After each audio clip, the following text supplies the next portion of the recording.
currently I think Salah is the only player that you can compare with Haaland right now in the Premier League. And if you want to stay up near Manchester City, you need him. Right about now, people have nothing. So the only way, like I say, I know a few economists and they all tend to agree borrowing is the only way you're going to get out of this. You've got to put money in people's pockets, get them spending again. We're all in agreement. We don't know what Manchester United are. They don't score a lot of goals. They are horrific defensively, and in midfield, they're very easy to play through. Hello and welcome back to Whisper It Loudly. I'm Hugh Woozencroft. Alongside me here in London is Darren Lewis of The Mirror, and joining us from the Paralympics out in Paris, enjoying himself with a little je ne sais quoi, is Jordan Jarrett-Bryan. I might as well just ask you, first up, how is it out there? What's it all like? You've been taking it in. You must be enjoying yourself. Yes, man. It's going well. Good morning, gentlemen. It's going well, yeah. Paralympics GB are doing good. Medals are coming in. Been covering 3 or 4 different sports, a bit of para table tennis. I'm doing the fencing today, done some archery. And Paris is good. I've seen a lot of Paris. I'm going to be honest, never liked France. Never liked France. Been there many times. I've never liked France. I didn't. Beautiful cities in the world. But you know what? This time it's won me over because Paris is, yeah, it's lit. It's good. I'm enjoying it. Channel 4, wall-to-wall coverage, everybody. Just that little plug out there. Catch all the Paralympics across all platforms. But yeah, it's going well. It's going well. Yes, you can. Yes, you can. Make sure you support our brother Just Jordan. before you go, Jordan, are you pleased with the profile that the Paralympics is getting? Sometimes it doesn't actually get the profile in contrast to the wider Olympics in recent years, but it's a lot better this year, isn't it? It is, and Channel 4, I mean, they're paying me, so I've got to say this, but I do also think Channel 4 do a good job of when these games come around. Yeah. It's 18 hours of coverage for 12 days. Do this wall to wall, they wipe the whole schedule for it. So I don't know what more they could do. What I think the Paralympics needs briefly is just to have a superstar or a moment. I think it needs something to just really grab the average person, because I think I'm in a bubble here where we think the whole world is Paralympics, but the reality is most people back in the UK couldn't name 2 Paralympians. Let's be honest. So I think the Paralympic game still needs to have a bit like the women's game in football. I think the Euros win took women's football to a different level where it's like, okay, they're winners now. I recognise some of those people. I think Paralympics needs even a controversy. It needs something to really kind of go alongside the sport to really grab people, because the average person, as I said, let's be honest, doesn't know much about Paralympics or couldn't name you a Paralympian. So there's work to be done, but Channel 4 doing what they can. Got to check it out if you haven't. Again, I don't work for Channel 4, but if you haven't seen any of the Paralympics, you know, some of the athletic feats that you will witness at the Paralympics are literally jaw-dropping, unbelievable athletes out there. So make sure you do check it out.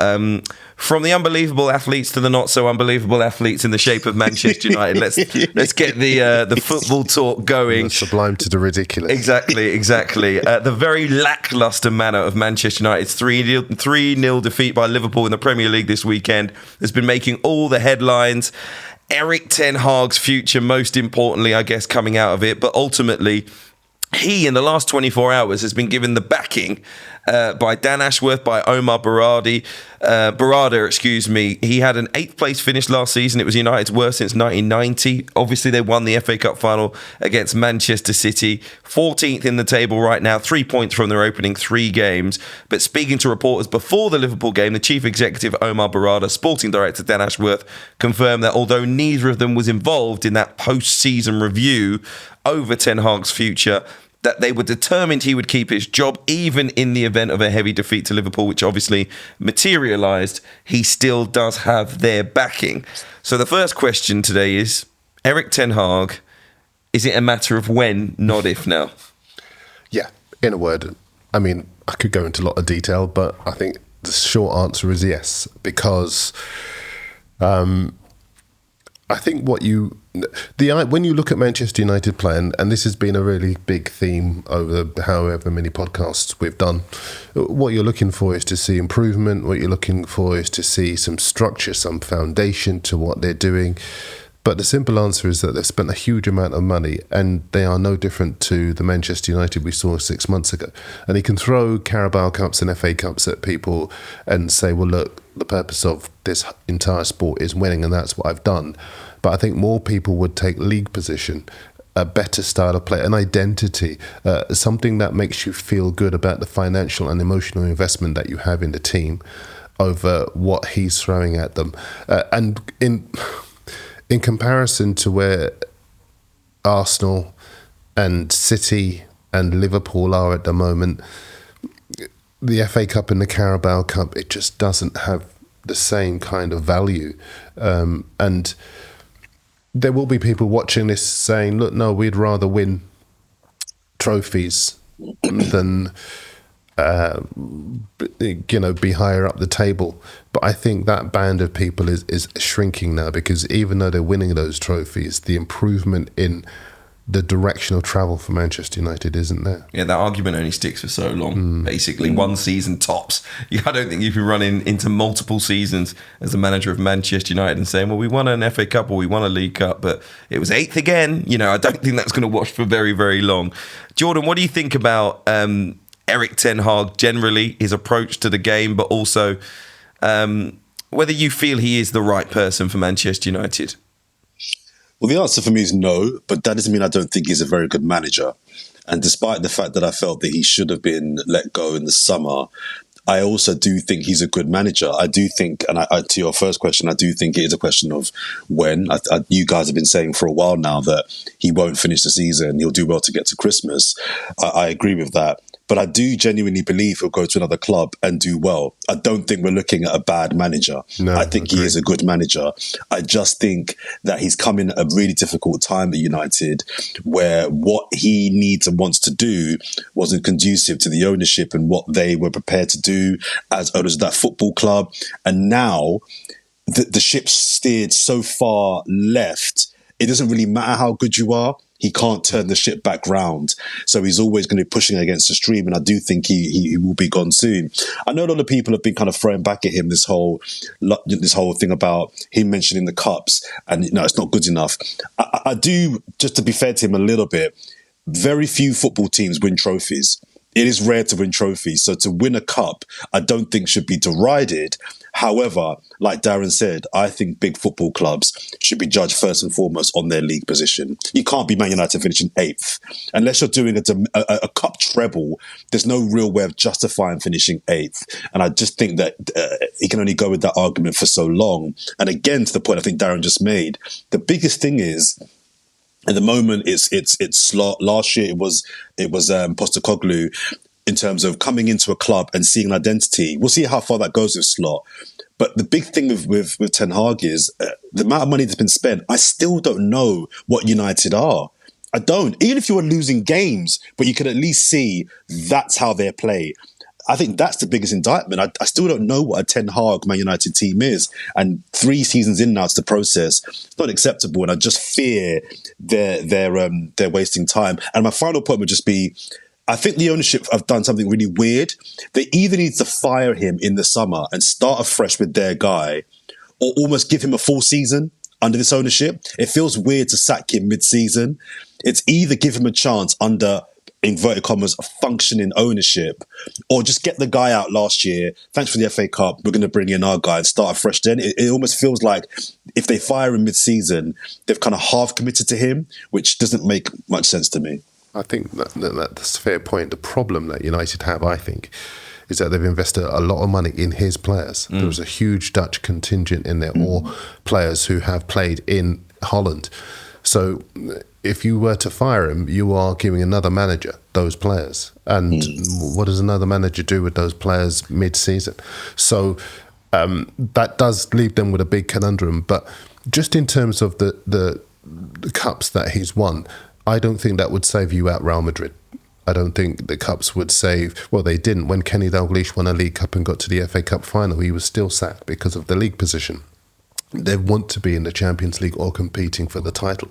But at the moment, you look at that Manchester United side, I couldn't see them finishing in the top 6. What I find weird is a lot of people say there's talent. The Manchester United squad's very, very talented. I'm one of these people where it's about delivering. That's my view. So... player is only as talented or as good as they deliver. It's not necessarily about how individually skilled or talented they are. When they cross the white line, it's about effectiveness. I remember Paul Scholes having this conversation about Jack Wilshere once at Arsenal and said, well, what's your position and what's your position meant to deliver? We know you're incredibly talented, but is your position about goals and assists? If it is, you haven't delivered enough, and that was it. It was about how effective you were when you crossed over the white line. I think I'm in that camp. So for me, there isn't currently that much talent in the Manchester United squad because most of them don't deliver. Question is why? Because we know pretty much every team in the Premier League has incredibly talented players. A lot of money's been spent on them. They earn a lot of money. There are good players at every single club. Question is, can you give them a plan that really works for their games, for their individual skill set? And at the moment, Erik Ten Hag hasn't done that for an extended period now, as far as I'm concerned. At Manchester United, his first season, they had a goal difference of plus 15. For me, the football in the second season had to be the thing that progressed. League position points for me wasn't, when it's a transition, things can go backwards before they go forwards. But last season, we didn't see a real endeavour to change the style of football. And that led to Manchester United being even worse. It didn't seem like the game suited the players at all. This season, we've got into another season now. And for me, I keep saying for me, I apologise, but it is me talking. The first few games of a season are actually, people always go, it's early in the season, wait and see. For me, they are more instructive when it comes to a coach's system and how they really want their team to play than later on in the season. Because when you start a season, it is a clean slate. A lot of these managers go, right, didn't quite work for us last year, but this is what I think will work for us this time around. I think you're right about the start of the season, because this is the third time in the last 5 seasons that they've lost 2 of the opening 3 games. Last season, Manchester City won all 6 of their first games in all competitions. Liverpool this time around have won 3 out of 3. Arsenal have won 2 of their last 3, and they've drawn the other. This is a recurring thing with Ten Hag. We're not ready. We're not good enough to compete for the title. We're not this, we're not that. And it's always a lot of negativity. Whereas the other teams, they're focused. And the point that you made about the players, I actually think United do have good players, but are they a unit? Are they a team? Even if they were a team that wasn't particularly entertaining, but they were set up to defend well and grind out results. Play on the counter, exactly. But Jordan's right. We're all in agreement. We don't know what Manchester United are. They don't score a lot of goals. They are horrific defensively, and in midfield, they're very easy to play through. And I think that's all on Ten Hag. I think he is, as Jordan said, a good manager. I just don't think he's an elite level manager, which is what you need to be to manage Manchester United. Everyone knows my views on Manchester United generally. You know my rant at the end of last season, before the FA Cup final, I think, where I said if he's still the manager of Manchester United, I'm done. I mean, I haven't really changed my mind on that. I watched the game against Liverpool, fully expecting a comfortable Liverpool win. And the only thing I can say, maybe it's the saddest thing, is just, the emotion of that, the anger that would usually be there isn't really there, because it's everything that I expected. And I do blame Ineos for that. I do blame, for me, generally speaking, at a club as big as Manchester United, players should get to a team like Manchester United because they're excelling elsewhere.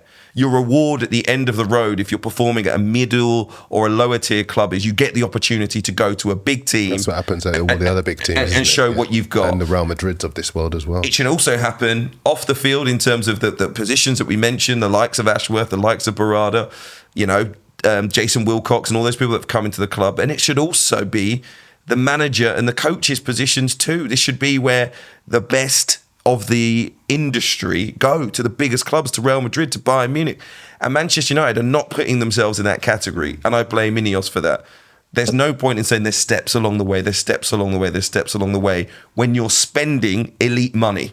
I could totally take it on the chin if Manchester United's players were costing 30, 35 million pound each, tops.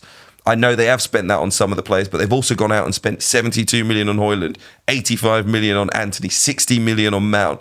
They have spent big money under Erik Ten Hag. They haven't got elite players off the back of it. So for me, it's a holistic issue. And I think as well, I've not seen, because I'm out here, I've not seen much of the reaction post the Liverpool win at Old Trafford on Sunday.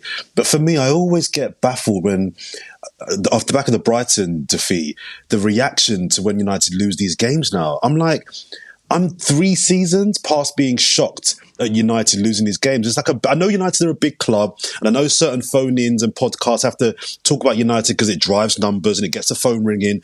So I get that, but there seems to be genuine shock when United lose away at Brighton. I think people need to understand this is not United of the Fergie era. United are a big club in name. Brighton beating United at Brighton, that's not a shock. It really baffles me when people are, oh my God. Why is anybody surprised? This is a good team. The strangest thing is that was their best performance of the season so far. Well, there you go. And for me, there's just the issue there with Manchester United. I said at the start of the season, I got a lot of blowback from people messaging me when I said I would take 6th. And for me, that would represent some progression, obviously finishing 8th last season. But it is also about how you do it. Mm-hmm. And for me, trying to find a style that over the long term, I say long term, 3 to 5 years, you believe is a style that could get you finishing first in the league with some pain now because you maybe don't have the players. It takes some time for the players to get used to the new style. Fine. I can accept losing games on the road to having a seriously competitive team. But you cannot accept poor performances and heavy defeats when clearly there is no attempt to put yourselves alongside the best in the game. My other point was going to, sorry, Darren. It was about Ruud van Nistelrooy. There just seems to be this kind of like innate view that when Ten Hag moves on, Ruud's the guy. And I'm like, maybe he is, but there doesn't seem to be lessons being learned here. It seems to be Man United fans I'm hearing from, we love Ruud van Nistelrooy. He's a club legend. He did a decent job at PSV. Well, he's obviously the next guy. And I'm like, is he? Are you not learning lessons from before? Just because this guy's light and a club legend, that doesn't necessarily mean he's the right guy. He might be the right guy, but there seems to be like a lazy kind of thinking that, well, Ruud will solve this problem when he comes in. I'm just like, that feels a bit dangerous to me.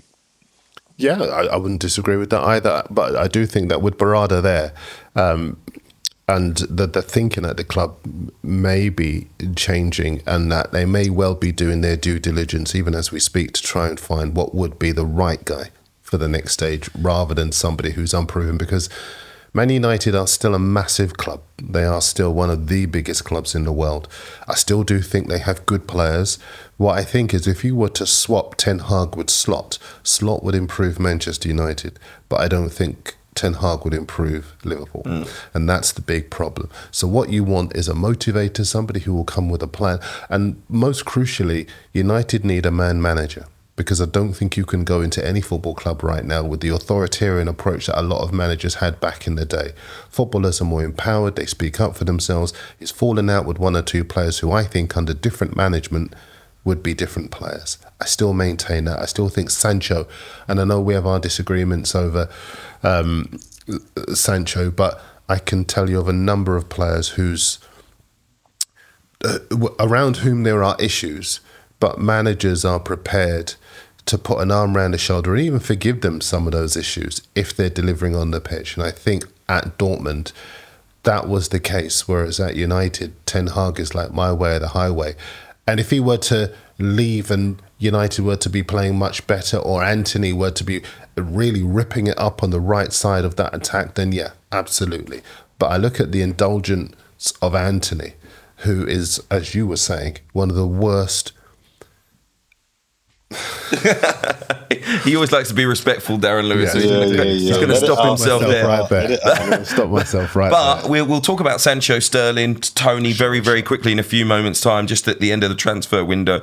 You mentioned Arne Slot and Liverpool, so we might as well talk about them, because they could have scored 5 or 6 in second gear against Manchester United away at Old Trafford. But obviously, Mo Salah was the big talking point at the end of the game. He created 2, scored his own. 15 goals he has scored now, more than anyone else for Liverpool against their big rivals United. He says nobody has spoken to him about a new deal. He's 32 years old. Big rumours that he was going to go to Saudi last summer. Didn't materialise. Would you offer him a new contract? Yes, I would. How much? How long for? I don't. The numbers. That does matter. What I was about to say was that the numbers I couldn't even begin to get into, but I because you're talking about an elite level talent. You've just mentioned the numbers, and it's not even just the numbers, but it's the caliber of opponent that he scores against, which is so important, because you want players who can rip it up to be able to do as much against the biggest teams in the most crucial moments of any given season, and he can do that. I think as far as he is concerned, yes, when players get into their 30s, the biggest clubs tend not to want to give them longer term deals, and I get that. I just look at him and the way he lives his life, and when he whips off his shirt, which is always helpful when you're in contract negotiations to let people know that you're in a superb physical condition. He is sculpted, he is cut. And I think nowadays when you see goal scorers going deep into their 30s doing what they do best, they are still an asset. I think he still has a lot to offer European football. I think he might say, well, I want a new voice. Well, he's got a new voice now in Arne Slot. 2 years, £400,000 a week. Would you give it to him? Yeah, I wouldn't have any compunction about that. And goal bonuses and all that kind of thing. I actually would keep him, or try to keep him if I was Liverpool, because I still think there's a dearth of centre forward / wide strikers, if you like, in this league that can guarantee you 15 goals a season. There's not many players around you could say he will definitely give me 15 goals. And I say 15 because that's like minimum. We know that he can give 20, 30. His worst season in the Premier League has been 18. There you go. That was his worst year, yeah. And I think there's a couple more years in him. And I think any club, that can have a player that guarantees you on a bad year 15 goals is worth keeping. I also think from his perspective, I get the whole pull of, Saudi Arabia and, for religious and cultural reasons, the pull of and that. Financial. And financial, obviously, as well. But I just think to myself, where does he go, though? Apart from if he leaves Liverpool, in terms of, I think he's got 3 or 4 more years to give, as Darren said. I agree with Darren. Where does he go? So if I'm him, I'm saying I'll stay on reduced terms. I want to be the captain because I think Van Dijk might leave. I think he might be on that moves on. I think Van Dijk might leave. So give me the captain's armband. I'll do a 2-year deal, stay for 2 more seasons. I'll do it on a slightly reduced contract, on a incentivized, I don't know, goal bonus, trophy bonus. And I think everybody wins. So yeah, if I was him, I don't see where he could go. But if I'm Liverpool, I'm not breaking the bank. I don't think it's keep him at all costs. But I'll be attempting to try and give him a 2-year deal. I would too. I just think he's so influential, and I think we are in a league where if you have a difference maker, you're virtually guaranteed to be in the top 4. And I think there are only a few difference makers in the league, less than a handful of those. Obviously, Erling Haaland, who's doing incredible things, obviously already this season, 7 goals in 3 games for Manchester City, is a difference maker. And I know there are games where people go, well, where was Haaland today? But over the course of 38 games, he's a difference maker. Salah is quite clearly a difference maker. And actually, those two stand alone in the top tier in the Premier League. There are others just behind them. I think the secondary tier might include someone like Kevin De Bruyne, but as we saw last year, Man City can absorb him being out for large periods. Maybe there are some that might move into that category, the likes of Palmer, if he does the same this season as what he did for Chelsea last season. But currently, I think Salah is the only player that you can compare with Haaland right now in the Premier League. And if you want to stay up near Manchester City, you need him. I agree. I just find as well, we all travel the world in our jobs. I think commercially keeping Salah is a massive asset. There's not many players in the Premier League that globally are recognised, known, and have a commercial asset and value to them as well. So I think for Liverpool, just commercially, I think having someone like Salah, you've got one of the handful of superstars in world football at your football club. So I think that also adds to the weaponry of keeping him. Going to be a good season for Liverpool by the looks of it. Arne Slot looks a talented manager. Yeah, and I like the fact that he's gone in there and he hasn't changed that much. I said it on the last podcast, but I just think that that's been so key. A settled side going into the season. They've had a good pre-season campaign defensively. That's the area to look at. They conceded 41 goals in the Premier League last season. That's why they finished 3rd. This time around, they haven't conceded at all in their first 3 games. And they look a much better side defensively. Gravenberch in that number 6 role looks like he could really find his feet and be an asset to them. I do feel for Wataru Endo, because I thought he had a good season. I think he worked himself into the ground, in particular last year, because he was the only player that could really play that holding midfield. Seems like Arne Slot wants a little bit more protection, but Gravenberch has the legs to get forward and get back and provide that protection. I think Endo will get his games. I think there is so But I much just, football you know, to when be you see a played. player and I was impressed by his first season to now see him that he's probably not going to be in the first 11 this year. New manager, I get it. I think they've got something like 70 games to play.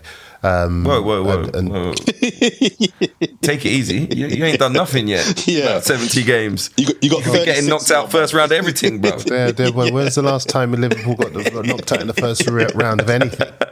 I don't know, man. I don't know about Arne Slot. Exactly. We're going to see. You ain't got Jurgen anymore, so we're going to see. No, we've still got the players. Yeah. The players are what make it. There's about 40 at this point, 42.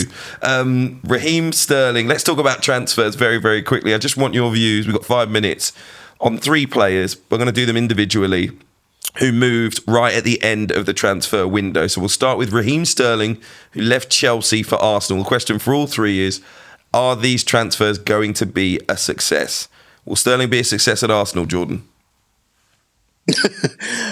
I know you want a quick answer, but it depends what we define as success. Will he do well at Arsenal? I think he will. Will he take Arsenal to where they want to be? No. Interesting. I think he takes them closer. Would you agree with that? I agree. Yes, I do. But I just feel, because I know when I got to Darren, I just feel Arsenal needed to have a transfer window and make a transfer signing that was what I call a dial mover. Raheem Sterling helps the squad. Raheem Sterling gives Saka much needed cover and competition for Martinelli on the left. I think you bring in a Premier League winner, a seasoned player, also a vexed player. You're bringing in a very angry Raheem Sterling, which I think is good for us, a motivated guy. I just don't know if you're bringing in someone that can score those handful of one-on-ones or those key finishes. We haven't got a great finisher at the club. Our best finisher is Trossard. And I just feel that, I know Troy and me disagree about a 25 goal a season striker is needed. I think what we need a striker that can put away those chances where it's a clinical finish needed. And I just don't think we've got a clinical finisher.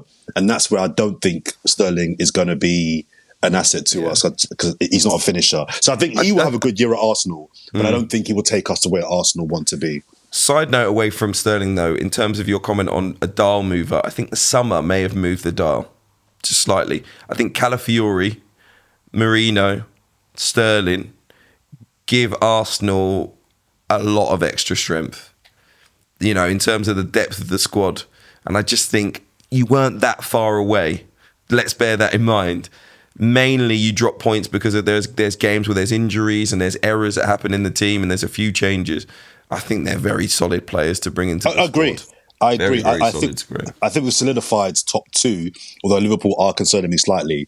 I just don't think we've done enough. I don't think we've done enough to be like, right, we're the team. I think if you drop Isak in that team, I think if you drop Osimhen in that team, I think we're the team. I just don't think we're that team yet. So I think he'll do well. I just don't think it'll be enough. Very quickly, Sterling to be a success at the Emirates? I'm with you. I'm worried. I'm agreeing with you a lot today, but I think you're right. I think Arsenal have done some outstanding business, and they've improved through the spine. I think Sterling is versatile, so he can play anywhere across the front 3. He's not a difference maker. He's won 4 Premier League titles. Nobody in that squad, bar Sage Zinchenko, who's also come from City. Jesus, yeah. But let's be clear, Darren. Sorry, Darren. Let's be clear. He was part of a team where he contributed to 4 titles. Let's not disrespect Sterling, and I'm not going to do that. But City win titles without Sterling. They do, but he made effective contributions in those title wins when he played. He can score goals cutting in from the wide areas. He was England's best player when they got to a European Championship final. He does relish the big moment. He can be decisive against high caliber opposition.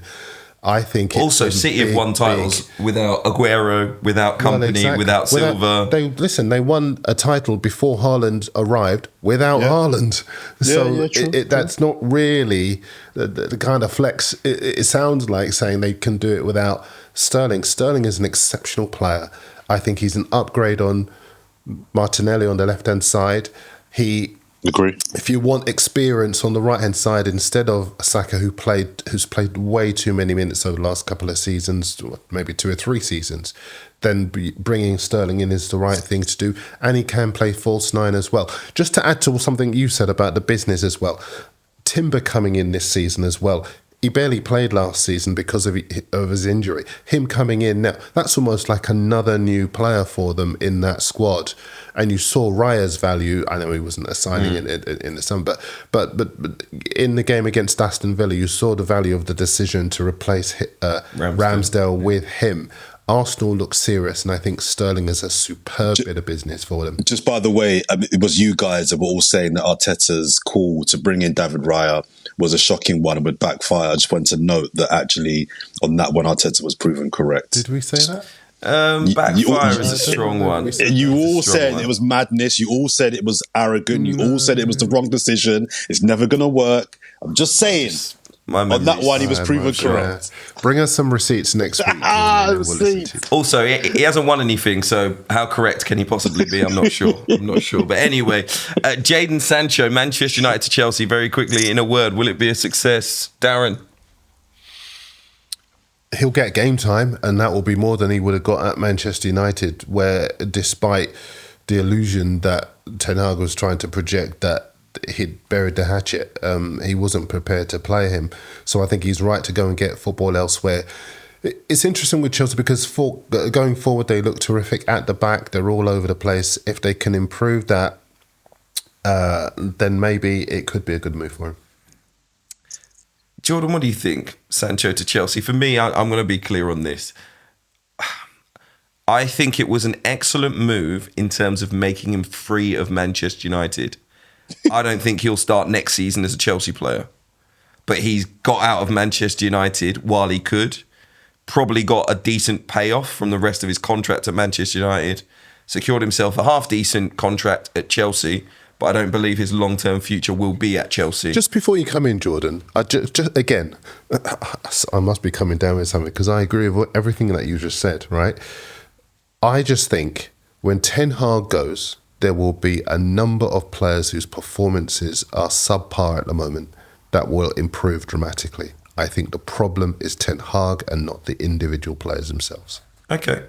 I don't have a problem with, I personally would have actually, I told you guys, I would have actually kept Jadon Sancho for that reason. I don't think Ten Hag will, and I said this before the season started, I don't think Ten Hag's going to be the manager for that long. So you might as well keep Sancho. We know he's got high potential. We've seen him perform Champions League. We've seen him perform for his club, and he's been very, very good. That's why Man United spent £75 million on him. Obviously, there's been issues there off the field, but generally speaking, on the field, he hasn't been as bad as some of the players who were still at Manchester United. So for me, I would have kept him, tried to get Ten Hag to integrate him. If he doesn't want to play him, ultimately, I think we all know Ten Hag's not going to be the guy. So it probably will be sad that the new manager that comes in will probably have to spend big money again and go and get a player like Jadon Sancho, most likely. So I don't think he's going to be a big success at Chelsea because I don't think he's going to be a regular starter at Chelsea, even though he gets game time. But I think it was all about getting away from Manchester United, and Chelsea gave him that opportunity. He'll go and play for a very decent club after this next season, Bayern Munich, someone like that. And I think he'll have a good career. So there you go. Jordan, you want to say something? Just briefly, I actually disagree with Darren on this one. I think that he won't be a success at Chelsea because I don't think he'll get the necessary minutes to prove what he can do. I just think there's so many wingers over there. How is he going to get any run of games? He won't get a run of games. He'll get 2, 3, then he won't get a run. So I think actually it was a good move to leave United. I think it's an awful move to go to Chelsea. Why would you go from somewhere where your confidence is low to another club now where you're fighting with 17 wingers to try and get in? And it's not like he's definitely better than any of those wingers there. So I think it's a bad move. I fear for him this season. But I do think this time next summer, he'll be moved on. And I think he'll go to a club that's befitting of his level. Finally, Ivan Toney, who's left Brentford. The saga is over. It's ended at Al Ahly in Saudi Arabia. Ivan Toney, I think this morning, posted on his social media that video of Deion Sanders, NFL Hall of Famer, great, who was a coach at Colorado University. in college football last season and had a bit of a back and forth with a journalist, that little clip of him saying, "What about you?" To be fair, I don't think he was saying it to the journalist, but he was saying it about his critics. You know, what about me makes you think I care what you think? And I understand where he's coming from, because he's done everything that there is to do in that sport. Don't know if Ivan Toney's currently at that status, but I know why he's posted that video, because ultimately I think he's had a lot of critics over this move. The fact that he's ended up in Saudi Arabia when they don't know his circumstances, they don't know his life. He's going to take care of his family with a little bit of generational wealth here. I think he's getting 15 million a season. So if he stays for 2 years, it's 30 million. Remember, he spent most of his career in the EFL. You know, for him, for his family, this is a sensational move. But I get it. Fans wanted him to go to one of the big name clubs. And I think he was good enough to do that. So in some ways, there might be a little bit of sadness. So really, I'm not asking you whether he's going to be a success at Al Ahly, because he is, isn't he? Let's be honest. Yeah. I mean, listen, I just think a lot of people who are making snap judgments about Ivan Toney don't understand the full picture. And the full picture is this. He wanted to go to a big club. Part of the reason you and I have argued so many times is precisely because he made that very clear that he wanted to go to a big Premier League club. And you felt that he shouldn't have done that. The problem was that Brentford wanted a huge amount of money for a player with a year left. And that basically scared all of the big clubs off until I think around about the Wednesday and Thursday of the transfer window, by which point most of the bigger clubs had said, look, we're all fixed up. Man United obviously want to keep faith with Rasmus Højlund. So what is Toney supposed to do? And from his point of view, once Ali coming with the level of expenditure that they're willing to pay, and it's even more than what it's £84 million over 4 years that he's going to pick up. It's around about £400,000 a week. It would have been £800,000 before tax in this country. How do you turn that down? But he didn't go chasing the bag. It was the fact that the fact was that the bag came to him. The bag came to him. Absolutely. What do you do? What would you have done in that situation? No, listen, you know me. I told you so many times about our own industry. If Saudi come calling with that bag, come on, boys, we're going. It's Riyadh season, baby. That's all I'm saying. So I don't begrudge Ivan Toney at all. But I just think there's a little hint of sadness there from fans who saw him on this journey almost, you know. Listen, I think you're bang right. And as Jordan was saying, if Arsenal sign Ivan Toney, they've got that marksman, and he'd have been prepared to sit on the bench at Arsenal and bide his time, but be used in the way that Arteta sees fit. He'd have improved Manchester United. He'd have been able to hold the ball up. He'd be good in the air, good on the deck. 20 goals in 33 Premier League games that he scored. He's got a 1-in-2 strike rate for Brentford over the course of the period that he'd been there. He's a elite Premier League striker, in my opinion. And I think as far as any club is concerned, he would have improved their fortune. So, and it's not as if he didn't want to do that. He was desperate to do it, but Brentford priced him out of the move. Okay, all right, that's our conversation regarding football all wrapped up. Good luck to Ivan Toney out in Saudi Arabia. I'll see you there soon, brother. In the meantime, we're going to be moving on to a big story involving the Labour Party and Keir Starmer next, Austerity 2.0. Stay with us. So, back to current affairs. I know it's been a little while. It has been a busy summer, of course. We spoke a little bit about the riots, etc. But I do want to talk about something that happened last week, and that is I guess the warning from Keir Starmer, the Prime Minister, about October's budget. Now, budgets aren't necessarily interesting conversations for most people, but let me just tell you that essentially he's warned that there's going to be a lot of pain in that budget. He's going to make big asks, he says, of the public.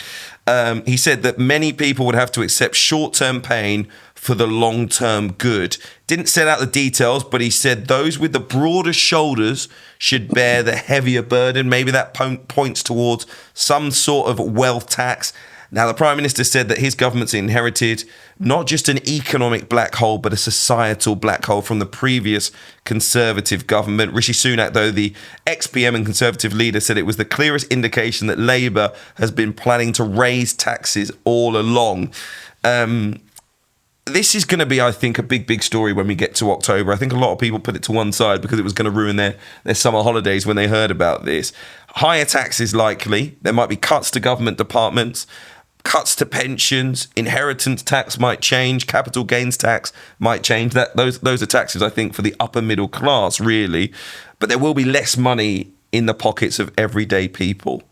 Some saying there should be a serious wealth tax for the wealthiest. Tax Justice UK arguing that a wealth tax for the richest would raise £22 billion per year. The TUC arguing that a wealth tax on just 140,000 people would raise 10 billion. That's 0.3% of the UK population. So what do these cuts mean for the general public? And do you think there should be a wealth tax? Well, I know you were keen to talk about this subject because you've been worried about it for quite some time. The big problem is that the previous government left the country in a very perilous financial state, and that's what the current government have inherited. And they've had to obviously take this decision with the winter fuel payments, for example, for the elderly, which is going to develop into quite a big fight because the elderly, I think they've had something like 500,000 signatures on the Age UK petition that they've set up, and the government don't want to have any kind of debate on it as things stand. And solutions are few and far between. And that's the problem with not having this debate, because then, as you say, you're suggesting a wealth tax or whatever else, but even if that was not to be the solution, at least if you have a debate about it, you could come up with a solution. At the moment, it is just anger and recrimination because the government spelling it out is not making it easier for anybody with less money in their pockets. And that's the problem that everyone has. Jordan, what do you think? Austerity 2.0 coming? It is, but I think it's probably necessary, and it's very unfortunate because, he's talking about everyone's going to have to, tighten up their belts and have to go through it before it gets any better. But we all know that really means that the most vulnerable people and the people that are the most, poorly in terms of their financial status are going to feel it the most in the short term. That's just not really fair. I think it's a little bit surprising that people are surprised about what he's saying, because whoever won the election, whether it was Sunak or Starmer, was going to have to do something to try and rectify what the Conservative Party over 14 years have done. So, and I'm always conscious of kind of talking this way as someone that earns a decent living. We're all going to feel it, right? But me feeling it and the next man feeling it who hasn't got a job are two different things. So I'm conscious that, me tightening my belt is one thing. For another person, it could be the difference between life and death. And that's not being glib. That's literally how it is for a lot of people. But I don't understand why people are surprised. He had to do something. The pensioners are vexed because, of what he's implementing there. The two-child benefit caps, I've forgotten the actual proper name for it. People that want to have kids, they're vexed. And I get why they're all vexed. But, and it's not often I have sympathy for prime ministers and presidents, but I don't know what he's supposed to do. The wealth tax is something that definitely will make an impact. But the fact is, we're in the gutter. We've been in the gutter for 14 years. And with the Liz Truss, was it 14 days, however long she was, made it even 10 times worse. So I don't really see what he can do. And just finally, I would say, because it's been work I've been doing while I've been out here in Paris, I'll speak on what I do know. The disabled people, they're going to be people that are going to be massively impacted, through this because, they're paying up to £2,000 more a year on fuel bills. We're going into winter. So that means more heating's required. That means more bills, more energy is going to be required for them. So they're going to be on the breadline as well. So it's going to be pretty rubbish for everybody involved. But I just think that we've just got to, and again, I'm not glib when I say it, we just got to suck it up and just really dig deep and have some faith that this will be a short-term bit of pain before we get through the other side of this, where things hopefully will get better. I am in the camp, I think, of it being a choice. It's always a choice. Governments can just borrow and borrow and borrow and borrow and borrow. And it seems to be that most of the countries in the Western world have done that and done that and done that and done that. Maybe most of the countries in the world. But where does that end? Exactly my next point. And they need to be more creative around it. I think there is a big avoidance of taxing the wealthiest people significantly. There's always been an avoidance in this country of truly taxing corporations much more. We've had a very, very competitive, let's call it that, percentage when it comes to corporation tax. We like to incentivize companies to be in this country.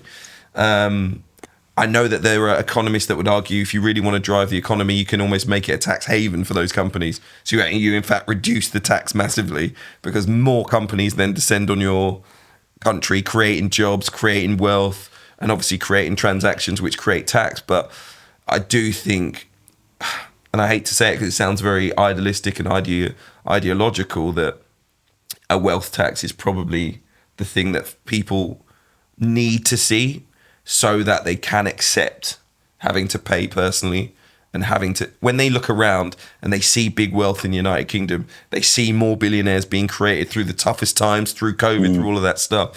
And they sit there and they say, how are these people managing to create so much wealth for themselves? But us, which is the bottom 90% or the bottom 98%. 95, yeah. Yeah, how are the opportunities to create wealth for those people so limited? It's exponential for that very, very small group. For us, it seems to be impossible to create the kind of money that we need to have the public services and infrastructure that we need to avoid having to make cuts for the poorest people in our society. That question has to be answered by the Labour Party if they're to bring out a budget in October, which hurts all of us. And my final point on it, because we haven't got much longer left, is something that we mentioned before. I think it was when Marvin Harrison was on the show, which was, if I'm under 30 years old and I'm single, childless, and I feel like I've got half decent qualifications, I'm not saying leave the United Kingdom forever, but is the next 5 years, is the next 10 years, is this the right place for you? And I hate to say that because you want people that are from this country to love this country, to love living in this country, to enjoy it. But maybe your chances of building the life that you want are increased by being elsewhere. And again, we had that conversation in full, so go back and listen to that conversation. We spoke a lot about Africa and the possibilities that are elsewhere in the world. But for me, you look at the money that people are earning for what we would consider to be everyday jobs in Canada, in the United States, in Australia, English-speaking countries. That's aside from all the other countries in the developing world where you could move to if you speak another language, or if you could just work in the office of a British company. I'll put that in inverted commas, but you know what I mean. One where you don't have to learn a new language. The opportunities are out there. And I really want to see that there's those opportunities to grow are going to be available in this country for our kids. And I say kids, at this point, it's under 35s. We're at that point where if you're saving £100 a month or £200 a month, what does that mean for your life in 10 years' time? I know you got to move on. You just wanted to just briefly add that you're totally right, and I'm sure we all know between the three of us, friends and colleagues in the last 5 years that have left the UK and are working now. It might just be Dubai, but they just talk about how and all of that sort of stuff. But just going back to your point, I said what I said about the economy, but most economists that I listen to are saying borrowing really is the only way to get out of this. You've got to flood the market with money. Yeah, you've got to put money in people's pockets. And some would argue and say that's kicking the can down the road, as Darren said. Where does that end? How do you get that money back? But right about now, people have nothing.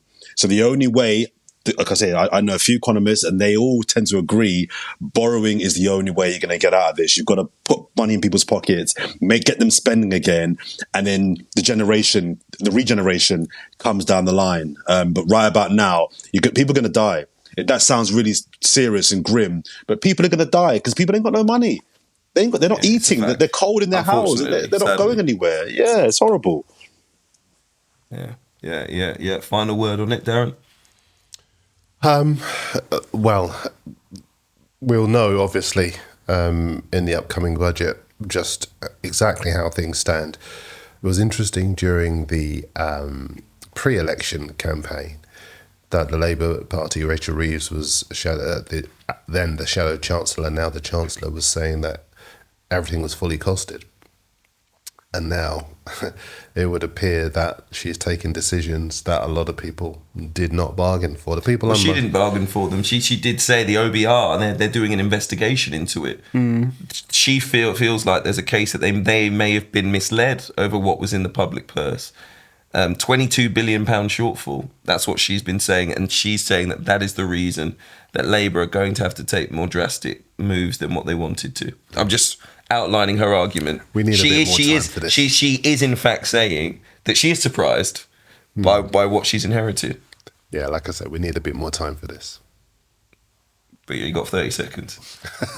But it's not. You can't sum it up in 30 seconds. That's the thing. But I just think I can't. I think that we have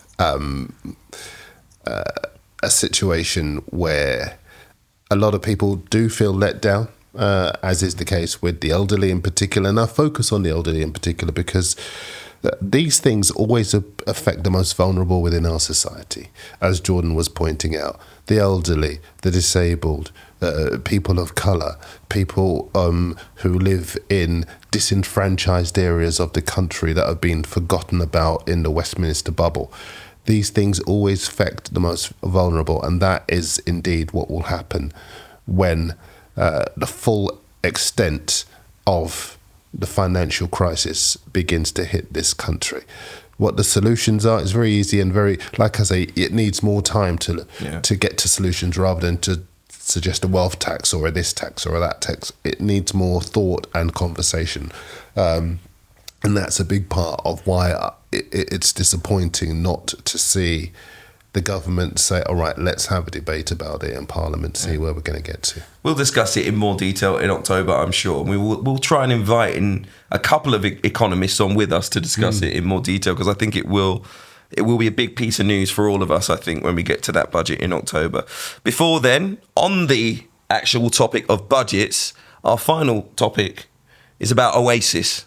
My word, how expensive were those tickets? Yes, I'm one of the fools that tried to queue up for hours and hours to get myself a ticket to see the reunion of Oasis. Absolutely, I'm serious. 15 years after they disbanded, 1.4 million people got lucky with a ticket. Millions more were left unhappy, which forced our friend Darren Lewis here to write an article in the Mirror. I'm not buying into £1,500 Oasis gig hype. He says, I'll just wait till it's streamed on Netflix. It's a passionate position. Listen, it probably won't get streamed on Netflix, but either way, there'll be quids in. I just don't... Listen, all of the technological issues that are surrounding this kind of sum up my own position, which is that the world has moved on. I've moved on. If I've got that amount of money, I don't want to be spending it on tickets to see a couple of guys who have spent, 15, 20 years telling everyone how much they hate each other. And now they've run out of money. They want to get back together and sing a few of the old tunes so that people can go and drink warm beer and stand in the rain, crowded in the rain, crowded up, huddled up together. Warm beer in the rain is a British tradition, okay, and so are Oasis, and that is why people were so desperate to be there. Am I wrong? Am I wrong, Jordan? Would you go nuts for a band reunion, Jordan? It depends on the band, and it depends on if I'd seen that band before. So if I was an Oasis fan, for example, but I'd seen Oasis in concert 2 or 3 times before, I probably wouldn't, because the prices are crazy and I've seen them before. If I'd seen them maybe just the once and it was 20 years ago and I was a big fan, then maybe. The issue for me is the pricing. So I found out yesterday there's a ticketing app or ticketing website that what's happened is as demand has gone up, the prices have gone up. Dynamic pricing, right. And I'm on the fence whether I think this is okay or not, because on the face of it, it's like, that's a liberty. But really, why is it any different to, like, say, I don't know, your house? If your house is on the market and Darren comes in for it at one price, then I'm like, okay, cool. And then Hugh comes in for a bigger price. I'm like, all right, cool. I'm going with Hugh. So I'm not quite sure where I sit on that one. But what I think will dynamic say, pricing. I think. Listen, we've just spent 10 minutes talking about the financial crisis within the wider country and how it's affecting people. And right now, with the cost of living crisis and so many important things to think about within our everyday lives. But to be fair, the whole concept of dynamic pricing can't be. I would never justify that. But hang on, it's a choice. You don't have to buy the tickets. Well, you don't, but as performers, you do have to think about the people who want to buy those tickets, those people who want to, in a word, support you. This is the irony. This is the irony because wasn't there a whole thing about we're a working class band that support northern roots and the anti-establishment, and now they're charging crazy money to their fans to come and see them perform. So there's an irony there in terms of what they stand for, what they're doing now.